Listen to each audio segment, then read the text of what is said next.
Bom, se a gente está falando de ideal, a gente está falando de alguma coisa que ainda não é realidade, né? Está ainda no mundo das ideias, como você trouxe. Então, se ainda está no mundo das ideias e aquilo é um ideal, a gente tem que lutar para transformar em realidade. Isso vale para várias coisas.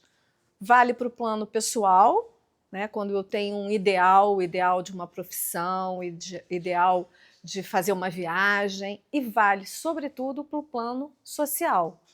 Quando eu tenho o ideal, por exemplo, que a Carta dos Direitos Humanos da ONU seja uma realidade. Apesar dela já ter 75 anos, estamos bem longe disso. Então é por isso que é importante lutar por ideais.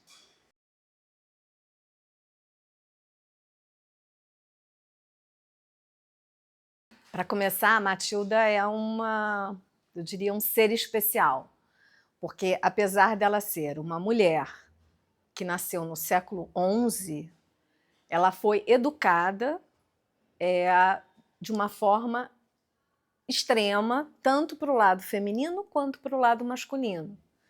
A Matilda, ela foi educada na religião católica, que era muito importante naquela época, então ela conhecia profundamente as histórias de vários santos, toda a questão da história do próprio Cristo, e, junto com a sua mãe, lutou por isso, por preservar esses valores do cristianismo.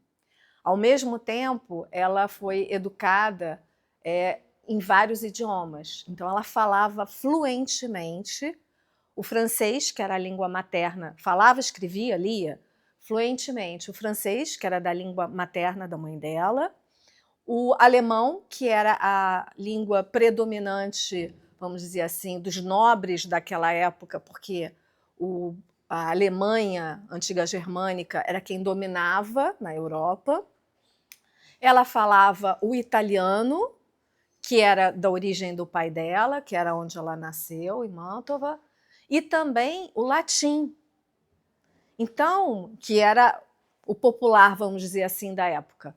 Então, você vê que ela foi educada muito fortemente para valores femininos, idiomas, religião, mas também foi educada, por exemplo, ela era exímia amazonas. Ela, menina, foi educada pelo pai a cavalgar. E, mais tarde, ela aprendeu a usar armas.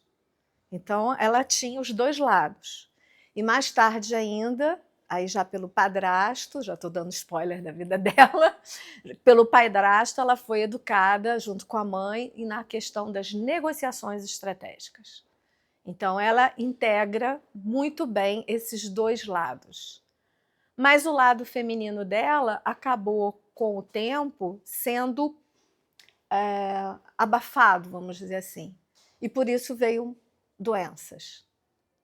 Então é interessante a gente ver que ela trazia esse impulso, foi educada nos dois lados, do masculino e do feminino, mas no final o lado masculino foi o que mais foi utilizado, vamos dizer assim, e acabou isso provocando doenças no corpo físico. Por isso você diz que ela é especial? Sim, acredito que ela é especial por integrar esses dois lados, mas por ser uma pessoa revolucionária para a época, né? Uma mulher que sozinha luta contra o rei da Alemanha, não é por acaso que ela não é especial, não é por acaso que ela está hoje enterrada na Basílica de São Pedro, no Vaticano. A única mulher que não é santa. Nem rainha, enterrada na Basílica de São Pedro. E ela foi levada para lá quando ainda a Basílica de São Pedro era um projeto. O Papa, que na época estava, isso foi em 1600, o Papa que na época idealizou o Vaticano que a gente conhece hoje, idealizou a Basílica de São Pedro, ele quis levá-la para lá e ela foi colocada num dos pilares, a estátua dela, o corpo dela está num dos pilares da Basílica. Um pouco, mais ou menos meio caminho entre a Mona Lisa e a estátua de São Pedro. Não por acaso. Não deve ser por acaso.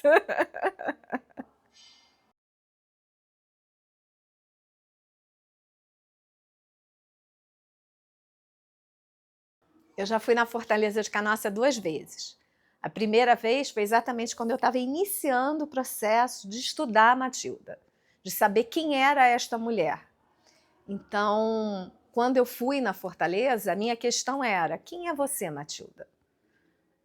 Por que você é tão importante? Eu já tinha ido no Vaticano para ver presencialmente que ela estava lá, a vivo e a cores, não queria ver só pela internet.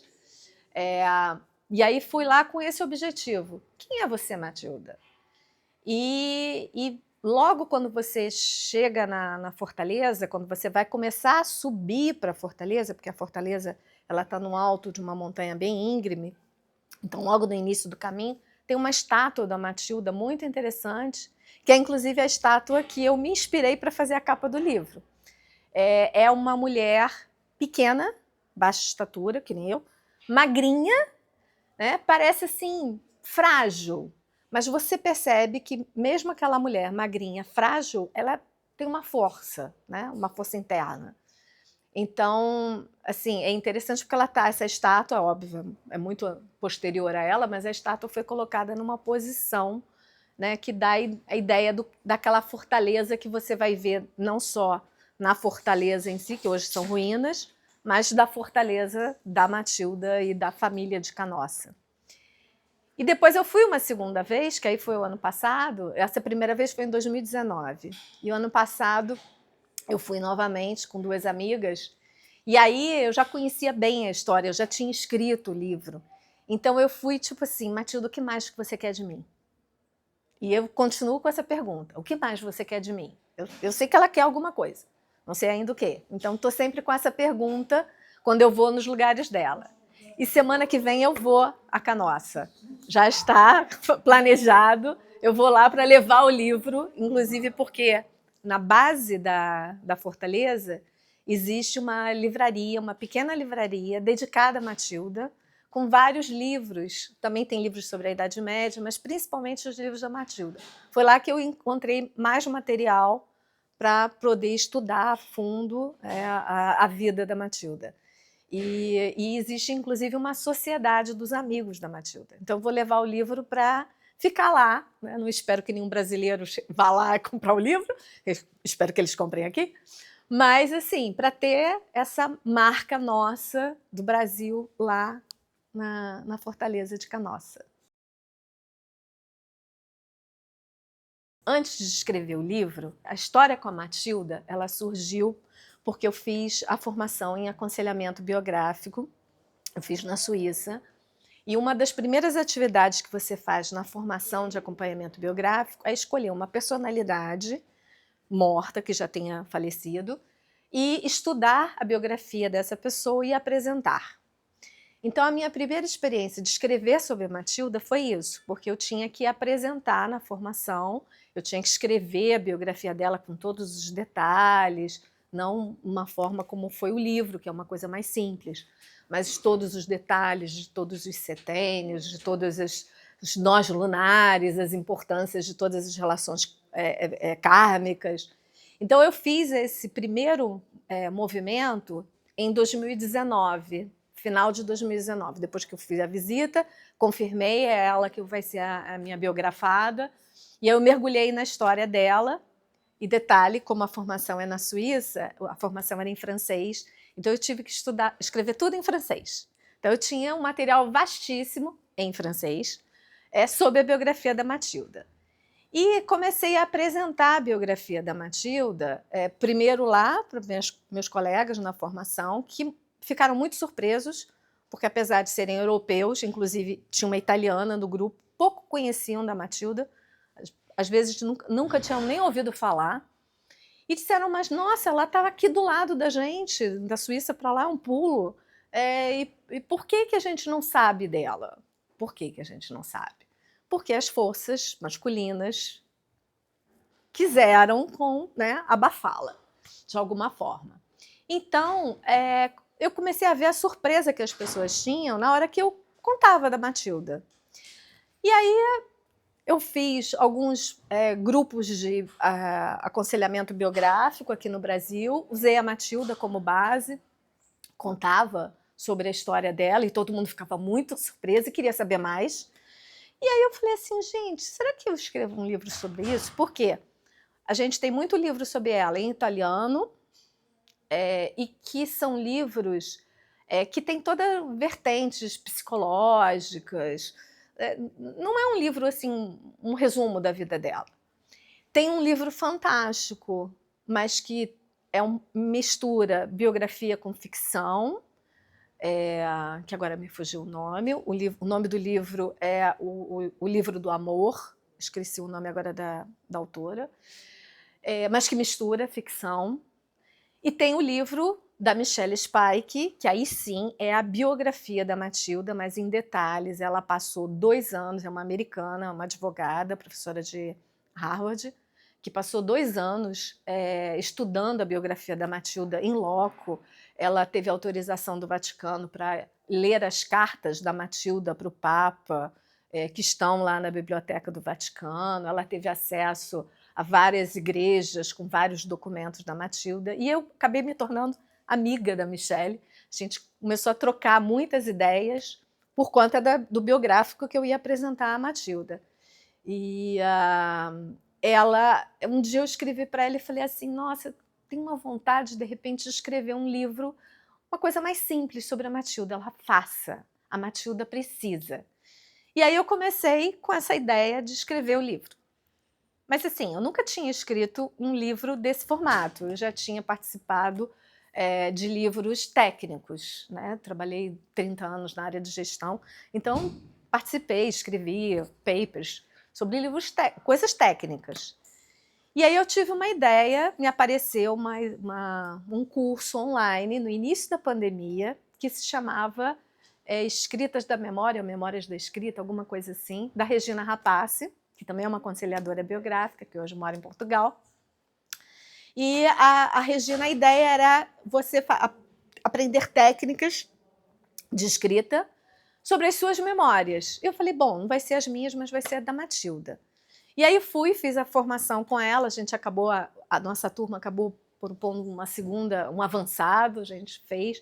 Então, no ano de 2020, a gente estava fazendo essa formação, e eu, já pensando no livro da Matilda, já pensando em escrever o livro da Matilda, iniciei a escrever o livro, mas não estava satisfeita com aquele formato. E um dos exercícios dessa formação com a Regina é você escrever todo dia, 30 minutos por dia, qualquer coisa. E no Carnaval de 2021, eu falei, vou fazer o exercício da Regina, mas assim, não vou escrever qualquer coisa, eu vou escrever sobre as minhas memórias no Caminho de Santiago. Né? Já que é para escrever, vou escrever uma coisa útil. E aí eu comecei a escrever.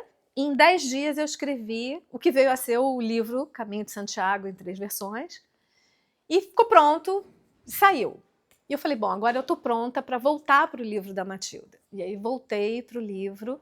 Eu tinha pedido a algumas amigas que fizessem a leitura da primeira versão do livro. A Meire foi uma, a Ana Karenina foi a outra, e essas 2 amigas me impulsionaram a fazer uma revisão mais profunda, falar de coisas que eu não queria falar, tipo karma, porque era um tópico que eu falei assim, ai gente, eu não vou me meter nisso não. E as 2 falaram, você descobriu que tem essa questão, que o Rudolf Steiner trouxe isso, você tem que falar disso. E aí fiz um segundo mergulho, revi o texto inteiro, a maior parte das gravuras que ilustram o texto já estavam prontas, porque foi um processo, eu ia desenhando, escrevendo, às vezes eu desenhava primeiro, escrevia depois, às vezes eu escrevia e desenhava.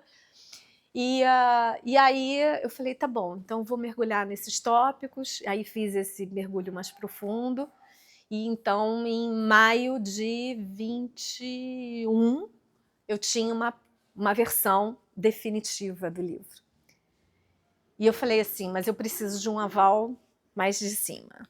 E aí eu traduzi o livro para o inglês, eu mesma, mandei para a Michelle, porque ela não lê português, não lê espanhol, Então, mandei para ela, pedi que ela comentasse. O único comentário dela é o que está na contracapa do livro. E, e aí eu falei, bom, agora está pronto. Então, temos um livro, temos um conteúdo, não temos um livro ainda, temos um conteúdo para ser apresentado. Então, esse foi um movimento que começou em 2019, vem amadurecendo, amadurecendo. 2 vezes que eu mergulhei na escrita do livro, eu estava em quarentena na Suíça. Para eu continuar fazendo a formação que tinha iniciado em 2018, que continuou durante a pandemia, eu precisava chegar na Suíça e ficar 10 dias em quarentena, né, sozinha, trancada, dentro de algum lugar. Então, eu alugava um apartamento e eu usei as 2 vezes essa oportunidade desses 10 dias, eu comigo mesma, no final era eu com a Matilda, para mergulhar no texto. E aí eu comento no livro que, inclusive, o local que eu escolhi para essa quarentena era um local que a Matilda tinha passado. E eu só fui me dar conta disso já na segunda na revisão do livro, não na primeira vez que eu escrevi. É a foto do lago. A foto do lago, vendo os Alpes e entendendo que aquilo ali era um caminho, que ela não tinha bypassado os Alpes, mas que ela tinha cruzado os Alpes, em dezembro. Desde menina, eu sempre desenhei muito, mas desenhei copiando desenhos de livro, né? Então eu botava o desenho e copiava. Fiz isso até os 21 anos, 23 na verdade. O último desenho que eu tinha feito foi quando meu filho nasceu. Eu fiz um quadro da Branca de Neve, apesar de ser um menino, era a Branca de Neve e os 7 anões, porque trazia esse ideal de valor da natureza. Então, eu fiz esse quadro e parei de desenhar. Não desenhava mais nada. Até que ele, com 21 anos, foi viver a vida dele e eu voltei a desenhar. Não me pergunta por quê, mas essa é a lógica. E comecei a desenhar, e sempre desenhos, eu nunca fiz curso nenhum, então sempre foram desenhos bem simples, com grafite normalmente, até que eu descobri lápis aquareláveis, achei aquilo maravilhoso, porque aí você faz o rascunho, aí você pinta com lápis, depois você vem com a água e dá uma vida. Então eu comecei a fazer isso. E isso é normal, eu carrego material de pintura quando eu viajo, eu pinto os lugares. Por quê? Para que aquilo? Para mim, simplesmente para mim. Até porque eu percebo que eu adoro tirar foto, mas na hora que você senta, olha uma peça e fica 40 minutos, 1 hora e meia, fazendo aquele desenho, você pega uma essência que a fotografia não pegou mesmo, né? Porque aquela rapidez de tirar foto não é a mesma coisa. Então eu passei a fazer isso. No primeiro livro, do Caminho de Santiago, foi repleto de fotos, porque eu tinha as fotos da viagem. Para o livro da Matilda, eu tinha fotos, mas eu falei, as fotos não vão representar o que eu quero representar. Então, eu vou desenhar. E aí comecei, o primeiro desenho, que é o desenho da capa, na verdade eu não fiz com essa intenção. Eu fiz porque eu queria tê-la me ajudando, me inspirando. Então eu fiz o desenho. Pronto. E ela ficava lá junto comigo, né? Eu carregava ela para quando eu ia escrever, quando eu ia apresentar a história dela.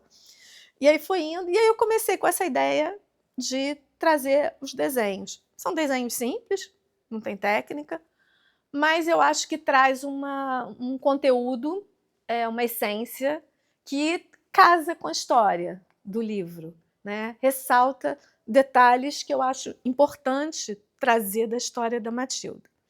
Então esse foi o processo de ir desenhando, e o último desenho que eu fiz, não é a ordem do livro, mas o último desenho é ela a cavalo. E foi o desenho que ficou assim, no meu ponto de vista, o mais... Aliás, é o único que é uau, porque o cavalo ficou... Meu pai falou assim, você não desenhou isso, você copiou, né? Você botou um papel por baixo. Eu falei, não, pai, eu desenhei. Porque realmente saiu assim. Então, acho que foi um processo de amadurecendo aquele desenho, aquela relação com a história dela. Então, é isso. Então, esse foi o processo.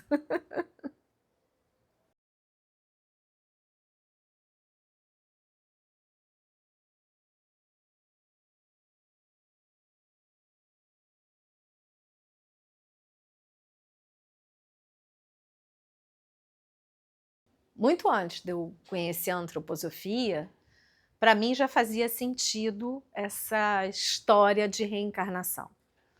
Que a gente não estava aqui apenas nesse intervalo entre nascer e morrer, que existia algo mais. E era tão forte isso em mim que eu, menina, conversava em determinados momentos com meu avô, que tinha morrido 40 anos antes de eu nascer. Então era algo, né? E simplesmente porque a minha avó dizia que eu era muito parecida com ele. Então, quando eu tinha algumas questões, eu ia, né, sentava para conversar com meu avô materno. Então, assim, para mim isso faz sentido, né? É como assim, eu sei, tenho algum sentimento que isso é uma realidade. Não tem como provar, mas tem um sentimento. Essa questão também me foi muito forte a primeira vez que eu fui na França. Meu nome é francês, mas é por conta de Nossa Senhora de Lourdes, não tem nada a ver com a França. Eu estudei francês desde menina, mas porque quis. Mas quando eu cheguei na França, foi uma coisa tipo assim, eu sabia andar em Paris. A primeira vez que eu cheguei, eu sabia andar. Eu sabia que se eu estava aqui e queria ir para lá, o que eu tinha que fazer. Era uma sensação assim de um lugar que eu tinha vivido. E aquilo era muito forte. Então, assim, eu percebo que a gente tem essas experiências que a gente não sabe explicar. Tem pessoas que têm uma total conexão com, por exemplo, a cultura egípcia. Eu não tenho, a minha é mais com a cultura grega. Eu me sinto mais integrada naqueles valores da cultura grega. Minha mãe é muito forte na cultura egípcia. Então, isso tem que ter uma explicação. E essa questão de vidas passadas e vidas futuras, para mim é isso. É o ser humano, o eu, que está ali fazendo aquele caminho, né? Nascer, morrer, vai lá no mundo espiritual, volta, implementa alguma coisa, volta para o mundo espiritual, se abastece e volta, e esse é o processo. E, inclusive, eu sou física, minha formação é física. Eu estudei física quântica. E na física quântica, a gente fala que não existe tempo nem espaço. Então, essa questão de vidas passadas, vidas presentes, vidas futuras, é tudo igual, porque está tudo hoje acontecendo. Então, para mim faz sentido isso, né? Entender essa personalidade da Matilda nesse movimento, né? Primeiro século, século XI, século XVIII, né? Essa personalidade que vai vir aí mais lá para frente. A Matilda, ela foi uma personalidade da época dela. Uma personalidade forte, ela e a mãe dela, a Beatriz a gente também tem que trazer. Elas são personalidades fortes que fizeram acontecer. O livro mais importante do Emerson é o que fala das personalidades. Ele não fala de Matilda. Ele fala de, acho que Sócrates, ele fala de personalidades de várias épocas que promoveram essa transformação, essa metamorfose da sociedade. Então, acho muito interessante que o livro mais importante, mais conhecido dele, seja esse livro que fala de personalidades de várias épocas. Né? E ela ter sido uma personalidade na época dela. Então, eu acho isso bem interessante. A outra questão é que o Emerson, junto com o Thoreau, eles criaram um movimento, tô boa de memória, agora eu não lembro o nome do movimento, mas é um movimento que questiona a sociedade da época, no século XIX, né? Na verdade, século XIX.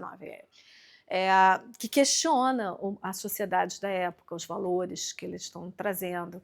Então, de alguma forma, é uma personalidade que também está ali buscando fazer algum tipo de movimento de transformação da sociedade. Se ela tivesse submetido ao que era, então, a regra, que na época o Código Civil vigente era o Salic, que era germânico, que a mulher não tinha direito a nada, não tinha direito à herança, não tinha direito a estudar, não tinha direitos. Simplesmente ela existia. Então, se ela tivesse submetido totalmente a essas regras, ela não tinha feito nada, né? Então, realmente precisava, né, ter esse impulso de quebrar regras. E a vida anterior da Matilda, né, o Tácitos, que era um senador romano, ele também foi importante. O livro mais importante dele se chama Germânicos, que ele estuda a fundo a cultura alemã, germânica, porque os romanos não conseguiram vencer os germânicos. Então ele estuda a fundo. Então, até que ponto esse conhecimento dele dos valores, dos padrões, da cultura germânica, ajudou a Matilda a lidar com os opositores dela, que eram, no caso, o rei do Império Germânico, né? Então, também é interessante perceber que esse conhecimento, de alguma forma, estava nela e ela pôde fazer uso desse conhecimento. E aí, se a gente junta, por exemplo, né, Jung fala do inconsciente, tem o inconsciente coletivo e tem o inconsciente pessoal. Até que ponto a nossa vida passada alimenta esse inconsciente pessoal que eu faço, não sei nem por que eu estou fazendo, mas que tem um motivo. Eu tive um aprendizado no passado, pode ter sido na infância, pode ter sido na adolescência, pode ter sido numa vida passada, que vai me ajudar nessa atuação do momento presente. E o que eu faço no presente que vai me ajudar no futuro? Porque muitas das vezes também é uma outra coisa interessante que as pessoas dizem assim: ai, mas você com 60 anos vai começar uma nova formação? Agora estou com 64, comecei a formação em arte-terapia, com base em Jungiano. Para quê? Não sei, estou aprendendo, estou estudando, estou me capacitando, vou fazer uso por um tempo e isso vai servir para a próxima vida, espero eu. Vou abrir no acaso e vamos ver o que vem.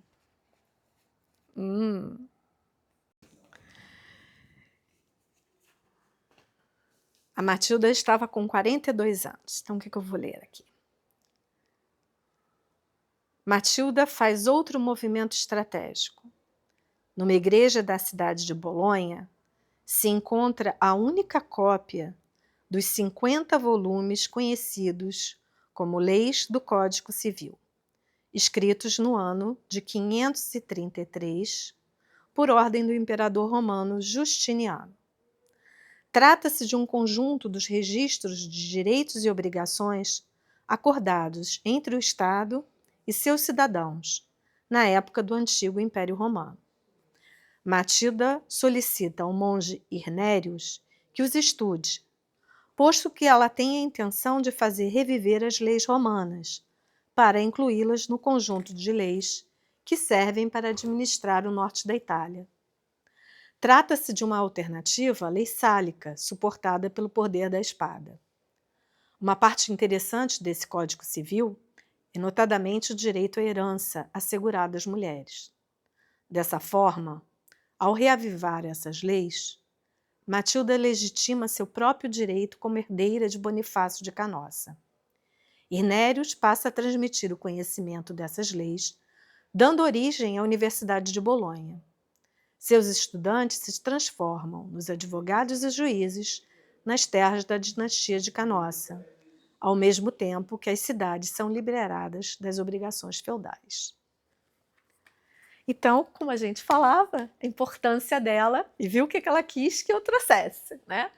A importância do resgate do Código Civil romano, que hoje é a base do Código Civil de vários países, onde homens e mulheres têm direitos iguais. Revolucionário. Revolucionário. Apesar de que a gente está falando de século XI, estamos no século XXI, e ainda temos um longo caminho a percorrer. Mas saber que isso, pelo menos, teve esse movimento no século XI, e que esse movimento, aos pouquinhos, a gente está começando a trazer essa questão da igualdade de gênero, igualdade de raça, né? É importante. Então, o que a gente pode fazer? Matilda fez esse movimento, o que nós podemos fazer? Essa é uma grande questão. Eu posso trazer uma mensagem que hoje, no café da manhã do hotel, eles botam mensagens diferentes para todos os hóspedes. E essa era o assento que eu escolhi. Todos os nossos sonhos podem virar realidade se tivermos a coragem de persegui-los. Walt Disney. Isso eu acredito. Que a gente tem que sonhar, que a gente tem que correr atrás dos sonhos, dos ideais, que a gente começou essa conversa, e que, ao fazer isso, eles vão se realizar.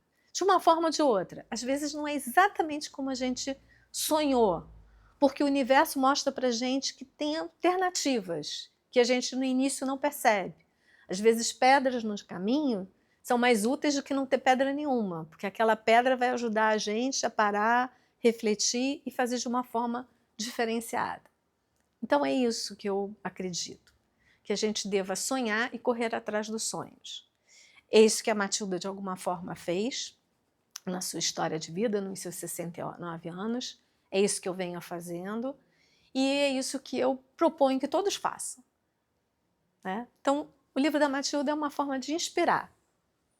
E busquemos outras inspirações. Existem biografias magníficas, mais recentes, como a de Nelson Mandela, como a de até a própria Michelle Obama, né? Biografias interessantes que você olha e diz assim, nossa, não teria essa audácia. Mas que audácia eu teria? Então essa é a minha proposta. Obrigada a você, obrigada à editora, obrigada à livraria. Obrigada a todos que deram apoio para que esse livro fosse uma realidade. E agora vamos divulgar ele para o mundo.